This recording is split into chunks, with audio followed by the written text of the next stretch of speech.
ഇന്ന് തന്നെ ഡൗൺലോഡ് ചെയ്യൂ. കാണൂ നിങ്ങളുടെ ഫേവറേറ്റ് ഷോസ്.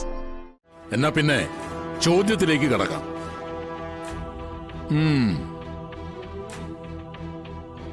നസീറിനെ നീ എവിടെയാ കൊന്നു കുഴിച്ചുമൂടിയിരിക്കുന്നത്? ആരുടെയും പരിഭവവും പരാതിയൊന്നും കേൾക്കണ്ടല്ലോ.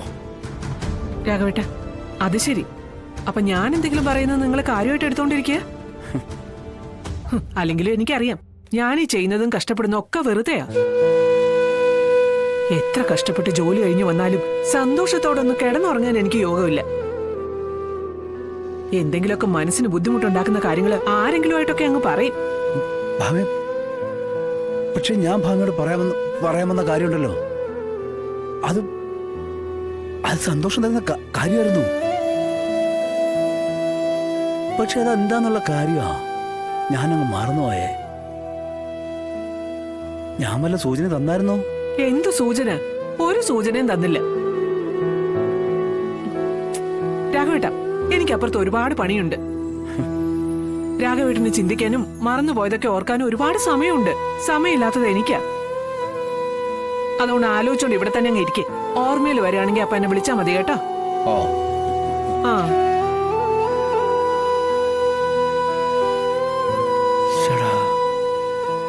എന്നാൽ എന്തായിരിക്കും അത്?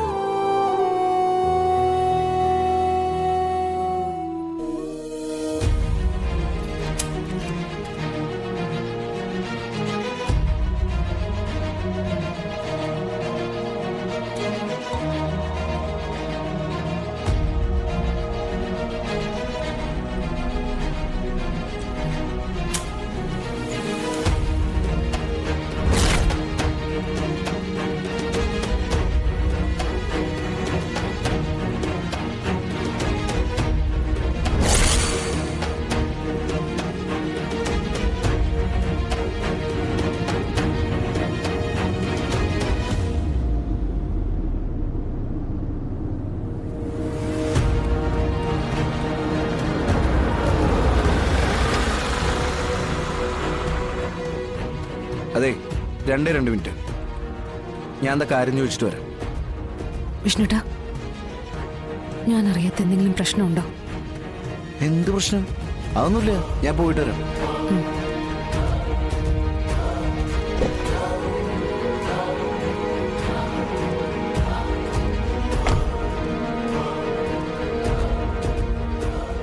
സാറേ, ഞാനാ വിഷ്ണു. IG ഹമീദ് സാറ് വരാൻ പറഞ്ഞിരുന്നു. വരൂ.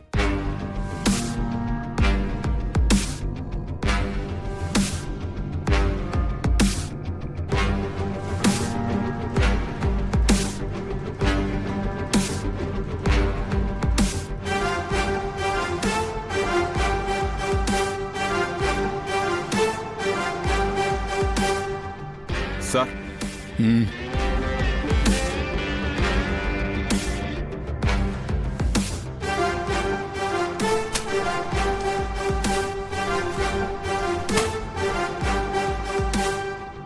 വിഷ്ണു അല്ലേ? ആ, അതെ. ഞാൻ തന്നെ പ്രതീക്ഷിച്ചിരിക്കുകയായിരുന്നു. സാറെന്തിനാ വിളിപ്പിച്ചത്? എന്താ, തനിക്ക് പോകാൻ ധൃതിയുണ്ടോ? അല്ല, അതല്ല, വൈഫുണ്ടേ, അപ്പൊ പുറത്തിരുത്തിരിക്കുക. അവിടെ ഇരിക്കട്ടോ. എന്താ ഇത്ര തിരക്ക്? തൽക്കാലം 1-2 കാര്യങ്ങൾ ചോദിച്ചറിയാനുണ്ട്. ആ ഉത്തരങ്ങൾ കേട്ടതിന് ശേഷം കൂടുതൽ നേരം നിൽക്കേണ്ടി വരുമോ അതോ പെട്ടെന്ന് പോകാൻ പറ്റുമോ എന്നൊക്കെ തീരുമാനിക്കാം. ഇയാൾ വർക്ക് ചെയ്യുന്നത്? ഞാൻ കളക്ടറേറ്റിൽ ഡ്രൈവറായിട്ട്. എന്നാ പിന്നെ ചോദ്യത്തിലേക്ക് കടക്കാം.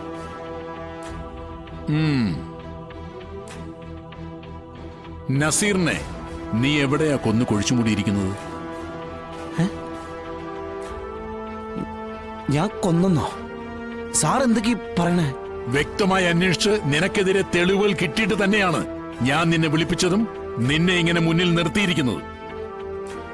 പറ, ആ ബോഡി നീ എന്ത് ചെയ്തു? സാർ എന്തൊക്കെ പറയുന്നത്? ഞാൻ മനസ്സാവോച അറിയാത്ത കാര്യം ഇതൊക്കെ. ഇതിനൊക്കെ എങ്ങനെയാ സാർ ഞാൻ മറുപടി പറയാ?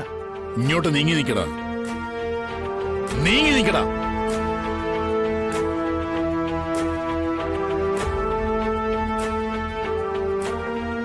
നസീറിനെയും കൂട്ടുകാരെ ആക്രമിച്ച് ഒരിക്കൽ പോലീസ് സ്റ്റേഷനിൽ അവനെ നീ കൊണ്ടുവന്നിട്ടുണ്ട്. നസീറിന്റെ കൂട്ടുകാരോ നിന്റെ പണം എടുത്തു എന്നും പറഞ്ഞു, ശരിയല്ലേ? അതെ, പക്ഷെ ആ പണം കിട്ടുകയും ചെയ്തു. ശരി. നൂർജഹാനെയും കൊണ്ട് നീ ശാരദാമ്മയുടെ വീട്ടിൽ നിന്ന് ഇറങ്ങുമ്പോ പോലീസ് വന്ന് നിന്നെ അറസ്റ്റ് ചെയ്യുന്ന ദിവസം നസീർ ആ വീട്ടിൽ ഉണ്ടായിരുന്നു എന്നതിന് തെളിവുണ്ട്. ആ സമയം മുതൽ അവൻ മിസ്സിംഗ് ആണ്. നീ ആ വീട്ടുകാരും അറിയാതെ നസീറിനൊന്നും സംഭവിക്കില്ല. പറ, എവിടെയാ നീ അവനെ കൊന്നു കുഴിച്ചു മൂടിയിരിക്കുന്നത്? സാർ എന്തൊക്കെ പറയുന്നത്? ഞാനല്ല.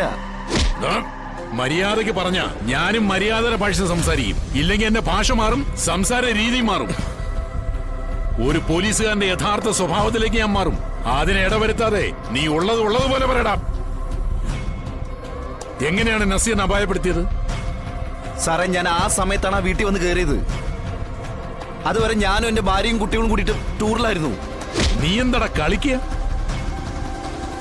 ഞാൻ എന്റെ ഏറ്റവും നല്ല മര്യാദയുടെ ഭാഷയിലാണ് സംസാരിക്കുന്നത്. എന്നിട്ട് നീ എന്നെ പൊട്ടനാക്കാൻ ശ്രമിക്കുകയാണെങ്കിൽ നിന്നെ കൊണ്ട് ഞാൻ പറയിപ്പിച്ചിട്ടേ വിടൂ. പറയണം, ആ ബോഡി നീ എന്ത് ചെയ്തടാ? സാറേ, എന്റെ ഭാര്യയോട് സാറ് ചോദിച്ചു നോക്ക്. ഞാൻ പറഞ്ഞത് സത്യമാണ്. നിന്റെ ഭാര്യ ആരാടാ? മൈസറേട്ടോ? അതെ, ജില്ലാ മജിസ്ട്രേറ്റ് ആണ്.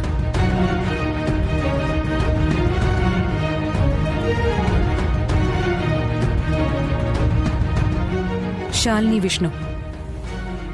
ഇത് എന്റെ ഹസ്ബൻഡാണ്. എന്താണ് അറിയേണ്ടത്? ഞാൻ പറഞ്ഞുതരാം. ആ നിമിഷം വരെ വിഷ്ണുവേട്ടന്റെ കൂടെ ഉണ്ടായിരുന്ന ആളെന്ന നിലയ്ക്ക് എനിക്ക് വ്യക്തമായി കാര്യങ്ങൾ പറയാനും പറ്റും. ഇരിക്കൂ.